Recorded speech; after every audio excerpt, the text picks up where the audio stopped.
안녕하세요. 생명의 흐름입니다. 이번 주는 2021년 국제 현충일 특별 집회 마지막 메시지 5번과 6번에 왔습니다.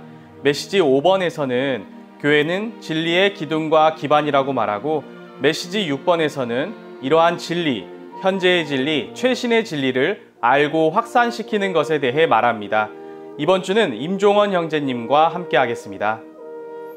안녕하세요. 안녕하세요, 형제님. 아멘. 이번 주 마지막 메시지에 왔는데요. 아멘. 5번과 6번을 함께 추구하게 됐습니다. 아멘. 이 부분에 대해서 교통 부탁드리겠습니다. 아멘.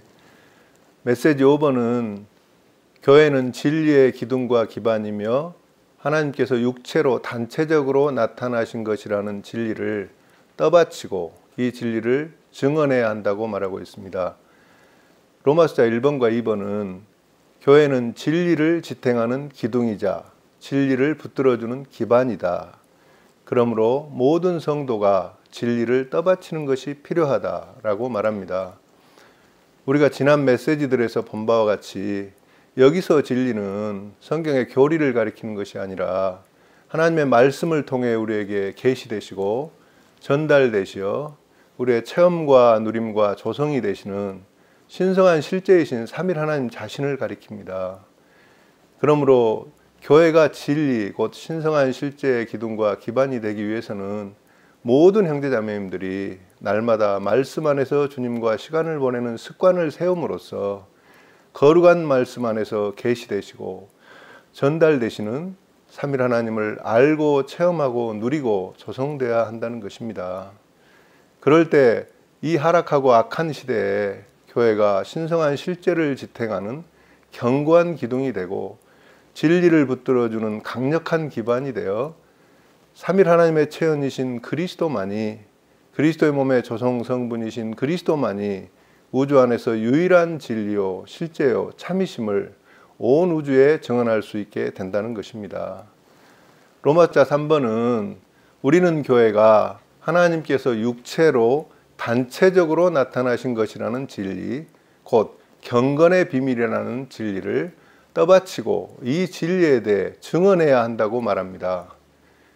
교회는 진리의 기둥과 기반일 뿐 아니라 또한 경건의 비밀이 되어야 하는데, 성경에서 말하는 경건은 교회 안에서 우리가 살아냄으로 표현되신 생명이신 하나님을 가리킨다는 것입니다.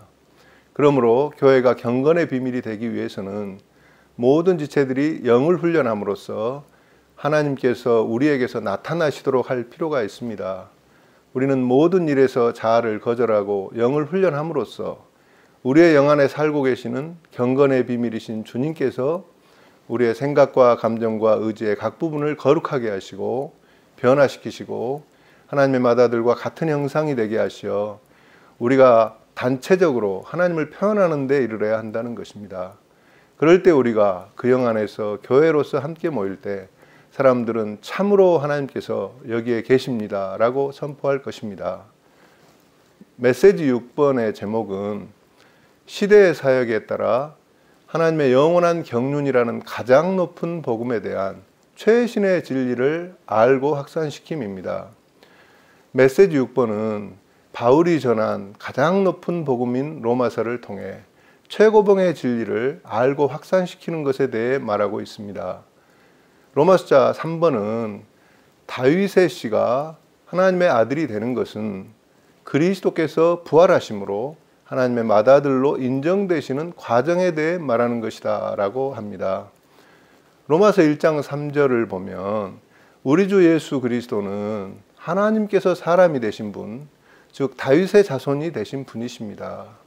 예수님은 그분의 신성에 따르면 하나님의 독생자이셨지만 그분의 인성의 부분, 즉 육체의 부분에 따르면 하나님의 아들이 아니셨고 오히려 다윗의 자손, 즉 육체에 속한 사람의 아들이셨다고 말합니다.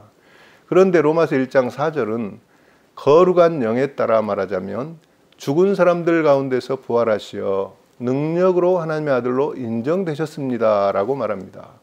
이 구절은 예수님의 인성의 부분, 즉 육체에 속한 사람의 부분이 죽음과 부활이라는 과정을 거침으로 거룩한 영에 의해 능력으로 하나님의 맏아들로 인정되셨다고 말합니다. 여기서 하나님의 맏아들로 인정되시는 과정은 매우 중요한 진리입니다.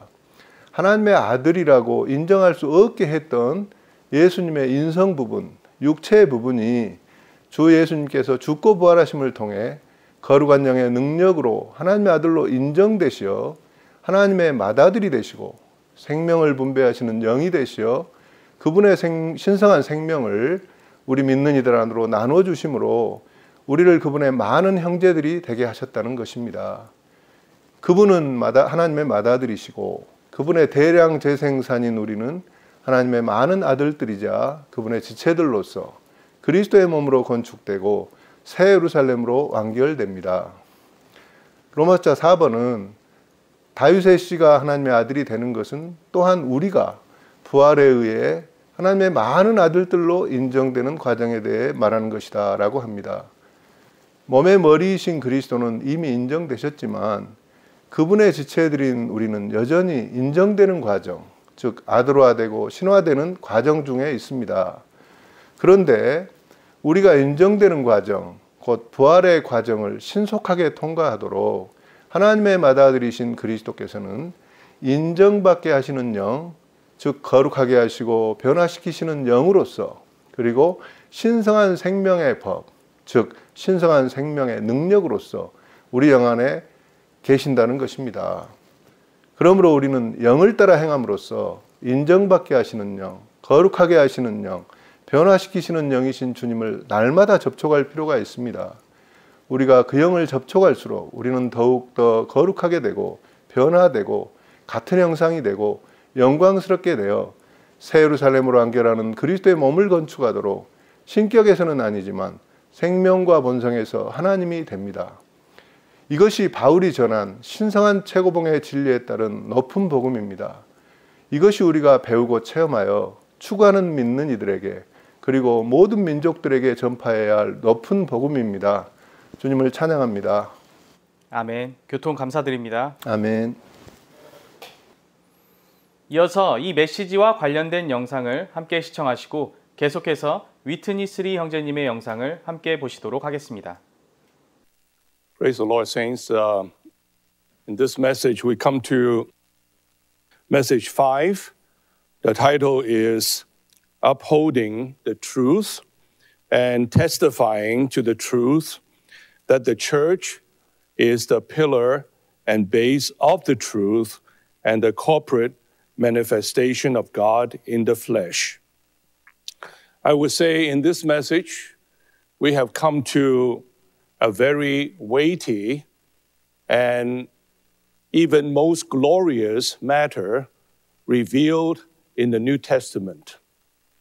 That is, the very God has committed himself to be manifested in the flesh through the church. That this is a most, I would say, sobering and also glorious matter. We know this God who is revealed as the true one, as the reality in the universe. He is the truth, and he has committed himself to the church, for the church to uphold him, for the church to testify to this truth in the universe. This is, if we can think about this a little bit, we will realize how great this matter is. God did not choose the creation or the angels to do this. Rather, he chose men, but not just individual men. As we have learned in the past messages, as believers, we need to be constituted with the truth. We need to know the truth. We need to live out the truth. But in this message, we want to go a step further to see this matter of the upholding of the truth and the testifying to the truth is related to the church. The church has a particular responsibility. According to 1 Timothy 3:15 and 16, Paul gave us this wonderful metaphor of a pillar and a base.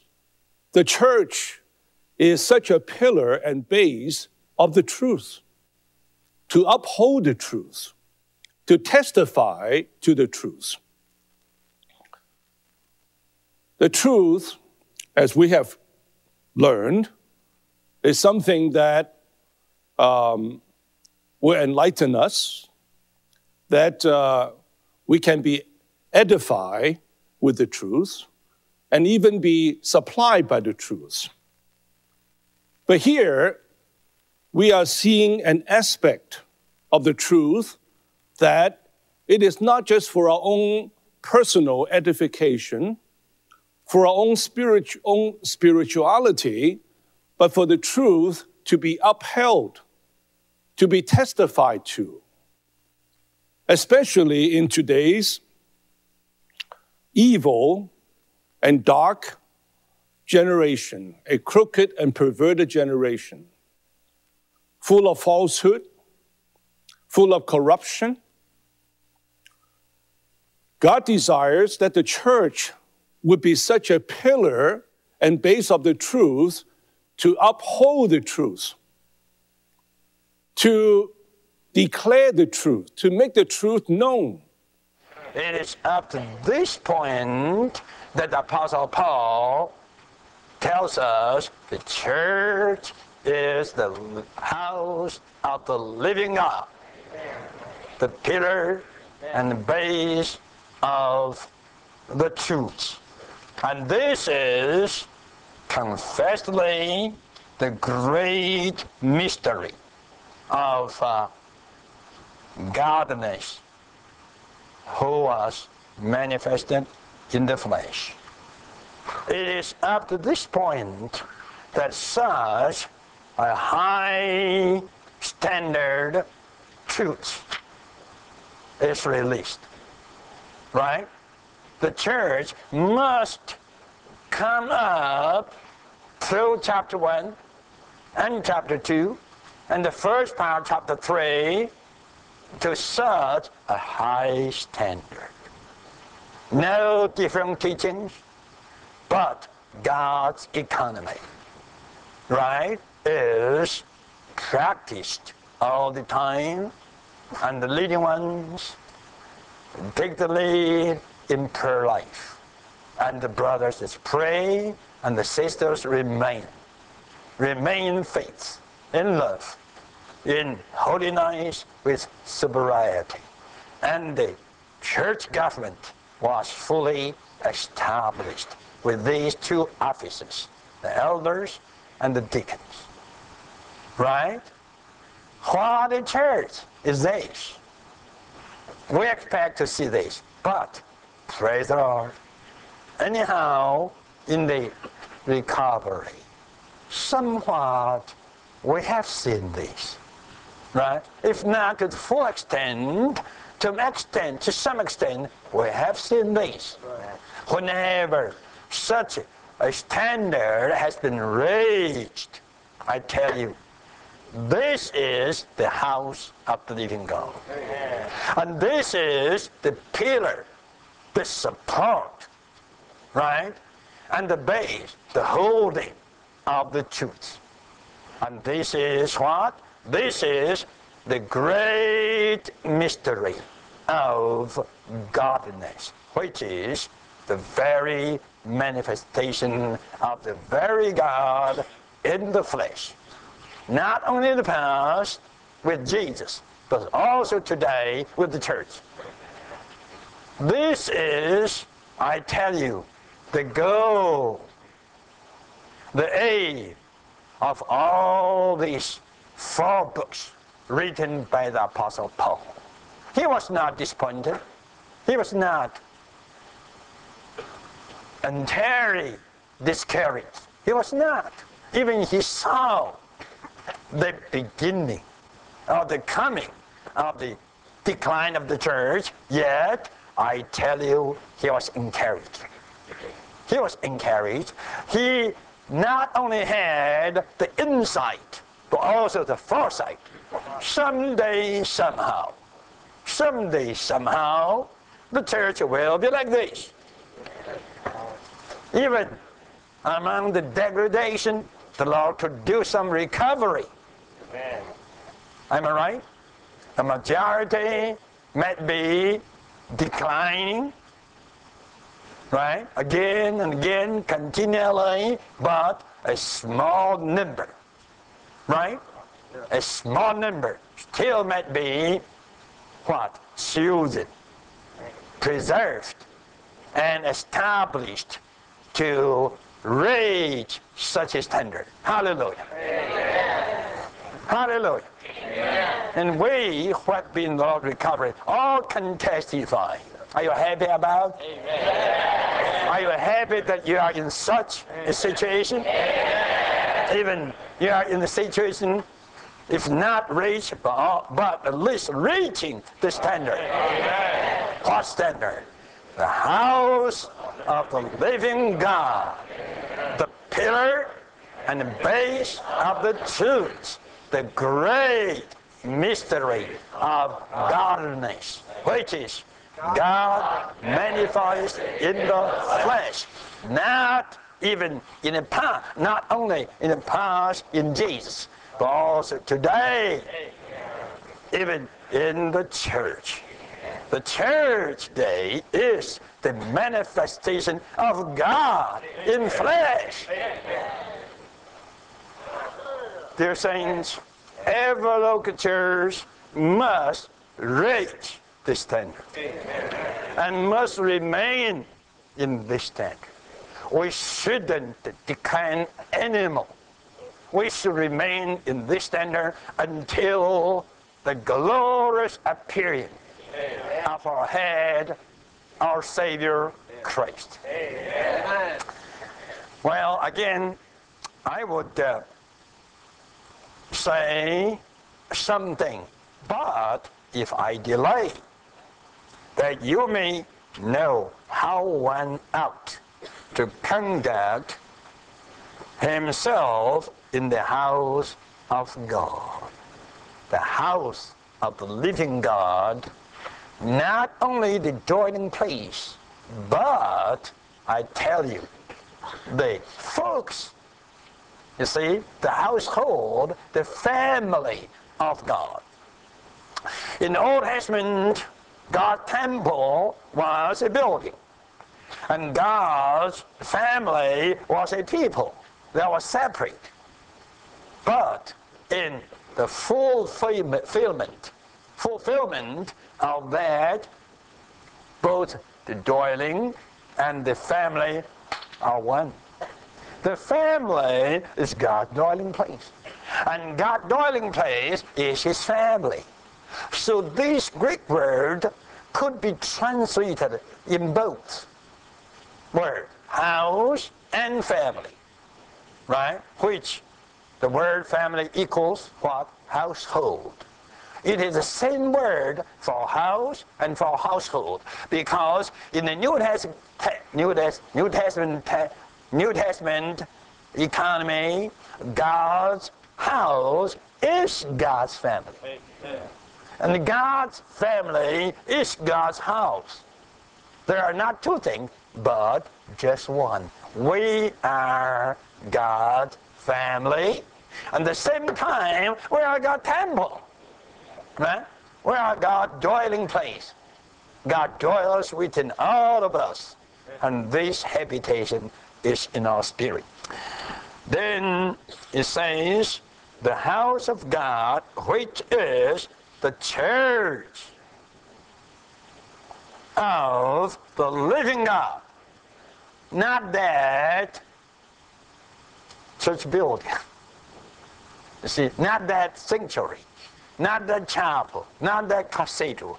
No, but the church, the assembly the gathering of the believers.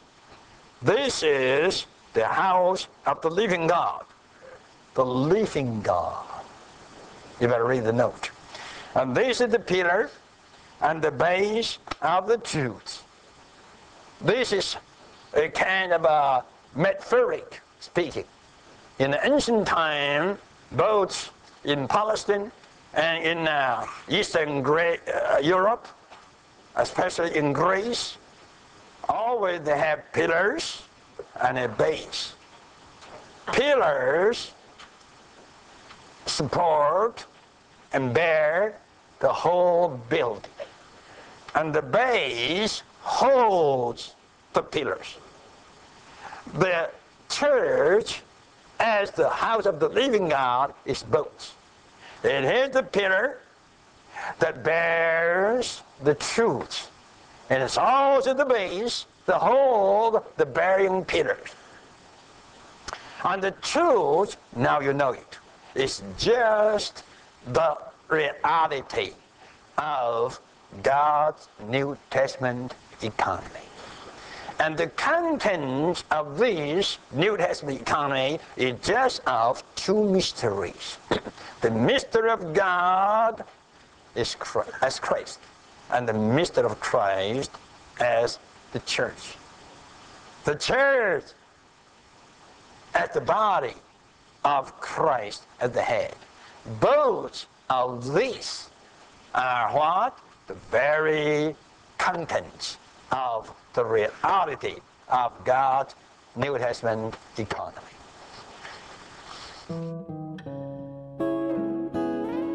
성경의 진리 안으로 들어가고 진리들을 말하기를 배움. 우리는 모두 어린아이들의 학습 과정에서 부모들이 아이들에게 지속적으로 주입하는 것이 필요하다는 사실을 알고 있습니다.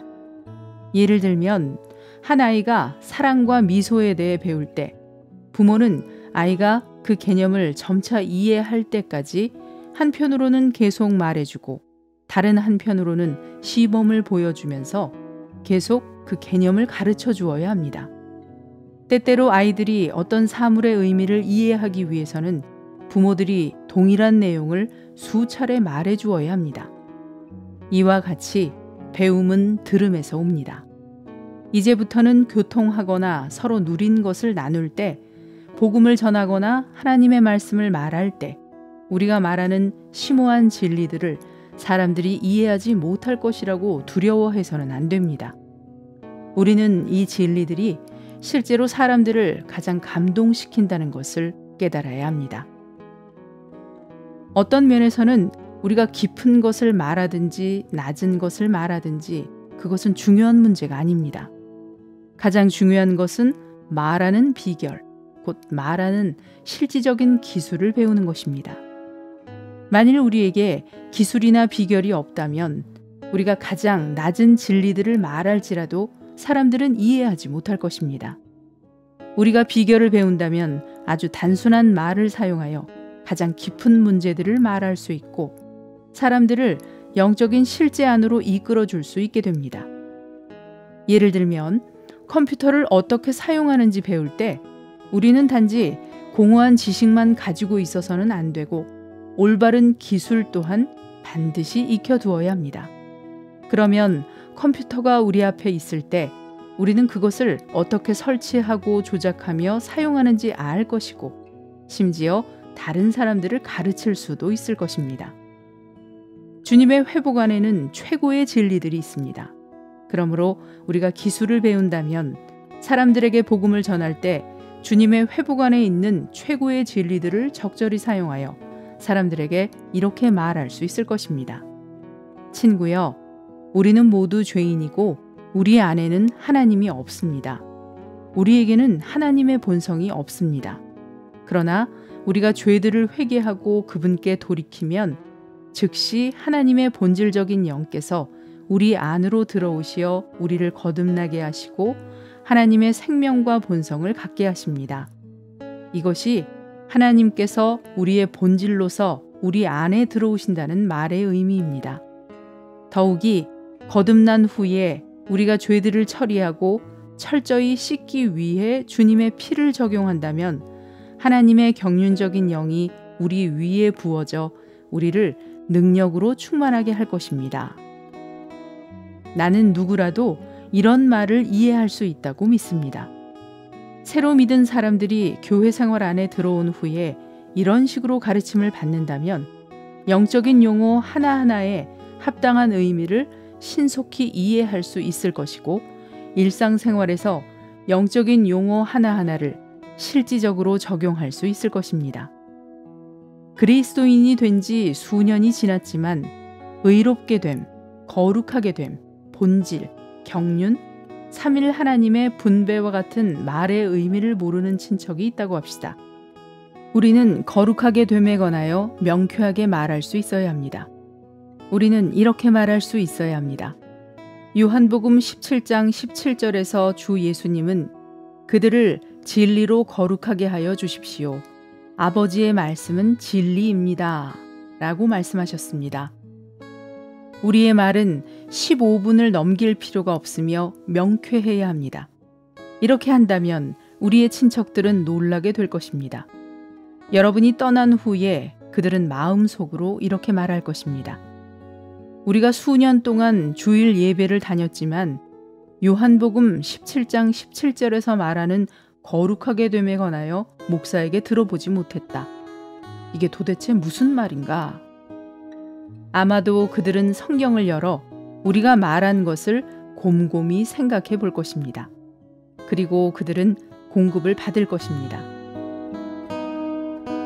본 내용은 주의 회복의 4가지 큰 기둥과 주님의 회복의 확산을 위한 지침에서 발췌했습니다.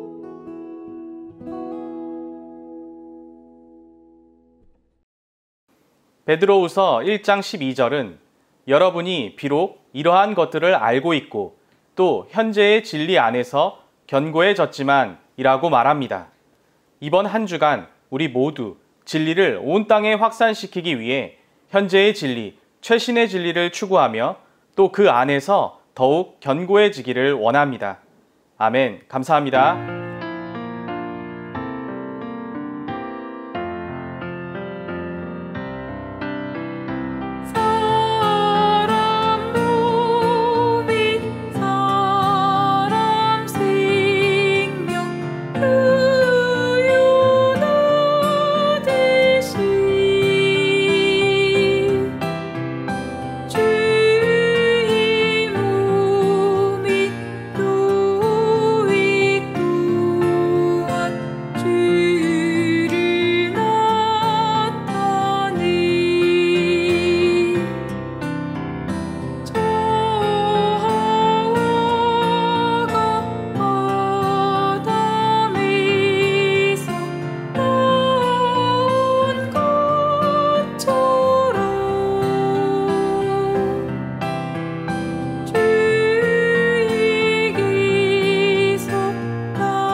감추었던 비밀 나타났으니 실제이신 그리스도세.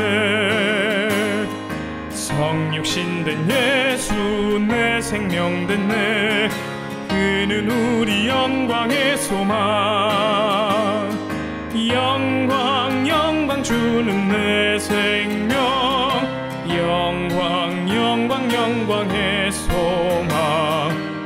우리 안에 계신 그리스도가 비밀일세 영광의 소망.